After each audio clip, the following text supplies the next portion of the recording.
السلام عليكم مشاهدينا الكرام، تحياتي المشاهدين، تحياتي المتابعين. كنشكركم بزاف خوتي. ان شاء الله في هذا الفيديو كما كتشاهدوا معايا بسم الله توكلنا على الله، غادي ندخلوا في الموضوع ديال الشمندر السكري.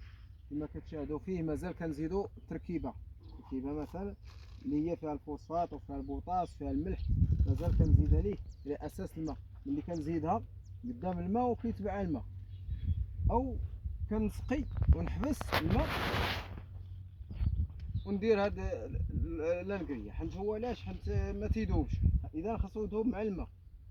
كما كتشاهدوا معايا خوتي، اللي بغيت نوضح لكم هنا على هاد الفلاح، كما كتشوفوا استثمرتوا معايا في هاد المواد اللي هي درتها، والادويه ديال الاعشاب الضاره وديال الفوسفات، وكيفاش الحارث، وكيفاش استمرتوا معايا ان شاء الله في بعض الفيديوهات ديال استمرار ديال الحرث كيفاش، والزراعه كيفاش، والتطوع ديال الارض كيفاش، وكيفاش كتقتل الاعشاب الضاره ببعض الادويه المبيدات السامه، وكيفاش مازال المصروف كيزيد، مازال المصاريف ديال الشمندر ديما هي في الزياده. ولكن اللي بغيت نوضح لخوتي وهو هاد الشمندر شحال ديال الخسائر تابعه.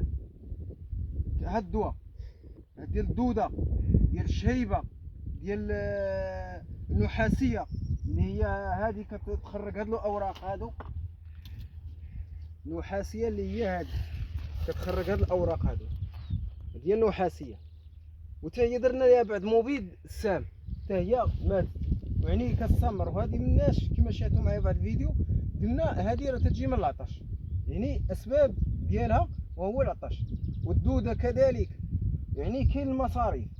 ولكن اخوتي اللي بغيت نبلغ لكم انا وهو راه ولو تخدم هذا الشمندر، ولو تستثمر فيه، ولو تحرثوا، ولو تطوعوا مزيان، ولو تخدموا، ولو تعطيه المال انتاج بزاف ديال المخسورات ديال المواد وديال هذا، وهو اللي بغيت نوصل لكم اخوتي، وهو هذا الشيء ديال الدعم ديالو مثلا ديال بالنسبه الخلاص ديالو. راه ما الفلاح ضايع بزاف، شحال من واحد، شحال من فلاح دابا ما بقاش بغا يدير الشمندر، شحال من فلاح دابا ما بقاش بغا يدير الشمندر. علاش؟ تيخدم، تيخسر البوطه، تيخسر المصاريف كامله، كيجي حتى لعند الخلاص ديالو شحال مخلص ب 6 ريال. يعني هاد 6 ريال اخوتي بالنسبه لكم شنو؟ كاينه حاجه باقا ب 6 ريال. بريكه الاخرى، بريكه اللي هي كانت بدرهم دايره تتخوى وتتلوحها، ولا ديرها دابا حاليا دايره 2 دراهم، غير تتشعل بها غير البوطاغاز، غير تتخوى وتلوحها دايره 2 دراهم. وانما بالنسبه للشمندر 6 ريال الكيلو. كاين شي حاجه باقا ب 6 ريال؟ ما كاينش. يعني هذا هو اللي بغيت نبلغ لكم، 6 ريال الكيلو راه ما بقاتش كاينه. وهذا الشمندر السكري تيخرج منه بزاف ديال الانتاج، كيخرج منه السيرو، تخرج منه سنيده، يخرج منه السكر، يخرج منه بزاف ديال المراحل، تيخرج منه العلف، يخرج منه الحشف، يخرج منه بزاف ديال البيب ديال المواشي. ورغم ذلك فلاح كيخدم يستثمر فيه، وفي الاخر تيبيعو ب 6 ريال الكيلو. يعني ب 6 ريال الكيلو خاصنا نحاسبوا لهاد الشمندر.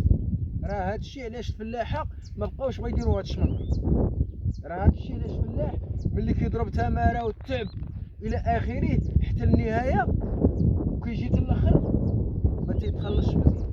كاين اللي كيشيط ليها الكبوط ديالو، كاين اللي كيضرب كيقولوا مازال تابعينك بالدين. يعني الفلاح زعف، ما بقاش بغى يخدم الشمندر، وداك اللي كيخدم كيضرب يا معول لا واحد الخلاص غادي يجي في الاخر كيقولوا لي مازال باقي نتسالو. كيفاش غيدير هذا الفلاح يعاود يزيد قدام، او يعاود يفلح شمندر ويعاود يستثمر به؟ راه ما يمكنش، راه ما عمر الفلاح يزعم. اذا الفلاح كيرجع مارشان يملور، ولا رجع اللور صافي راه ما بقاش غيدير هذا الشمندر كاع نهائيا، لان الشمندر صافي راه فيه مصاريف، فيه خسائر، وفيه بزاف ديال المراحل. وانسان كيخدم وفي الاخر تيقلعو، يجي حيد بالماكينه قد وقد، هذه اللي كتقرج حتى هي قد وقد، هذه اللي 30 كيحسب القطار شحال غيلقاها طالع، غيلقاها فايت 100,000. هذا غير مصاريف، زائد المصاريف ديال الادويه اللي كتقطع، زائد المصاريف ديال الحارط وداكشي مسائل كامله. هادشي كلشي هاد الخسائر زائده. يعني ملي غتحسب هاد اللي كتقلع الشارجور وغتحسب اللي كيقرج، يعني الفلاح اش غيبقى ليه؟ اش غيبقى يشيط الفلاح؟ عاد يدخل لوزين حيد الحلاوه، ناقصه الحلاوه زيد. اذا هنا الفلاح راه كيرجع لور بزاف. راه هذا هو الشيء اللي الشمندر غادي وتينقارض. الشمندر غادي وتينقارض، ما تيبقاش، ما غيبقاوش الفلاحين يديروه كاع نهائيا. هذا العام شحال من واحد ما بقاش بغا يدير، شحال من واحد ما بغاش يدير الشمندر. جابوا المواد، جابوا كل شيء، وقال لهم هاكو المواد، ما قال لهم ما بغيناش. علاش؟ الفلاح تكوى، الفلاح تكوى بزاف. علاش؟ ما بقى عنده المصاريف وما كيصور حتى حاجه. العادات كتلقى الدار كامله خدامه، الراجل ولادو ثمن مراتو مخرجه للشمندر، ورغم ذلك وبنات وكل شيء خدام، الدار كامله خدامه في الشمندر. ولكن في الاخر كيلقى المخسور اللي خسر والو، لا شيء. اذا الحل اللي تيبقى وهو ننصح المسؤولين ينظروا للفلاح، لان الفلاح راه عنده مصاريف وعنده اتعاب وبزاف ديال المراحل. راه الا ما جاوش يتعاونوا مع الفلاح بحال هكا، راه الفلاح ما يبقاش يدير الشمندر نهائيا. انا براسي ما نبقاش ندير. علاش؟ لان المخسورات كاينه بزاف كما كتشاهدوا معايا، راه كاين المصاريف بزاف، راه ماشي ما كاين. ومازال الشمندر مازال باقي يزيد في المصاريف، باقي يزيد مازال في المصاريف، باقي يزيد. باقي الادويه فينا هي ديال النحاسيه، فينا هي ديال الدوده، فينا هي ديال هذه، والبوطه فلاح خدام بالبوطه. اذا اخوتي كما كتشاهدوا راه كاين المصاريف ديال الشمندر، ماشي ما كاينش، غير هو المنتوج راه كيجي زوين. ولكن واخا يجي زوين راه الفلاح ما تينشطش. الا ما نشطش الفلاح راه ما كاين حتى شي حاجه. اذا ما نطولش على خوتي الفيديو، دمتم بخير والى اللقاء.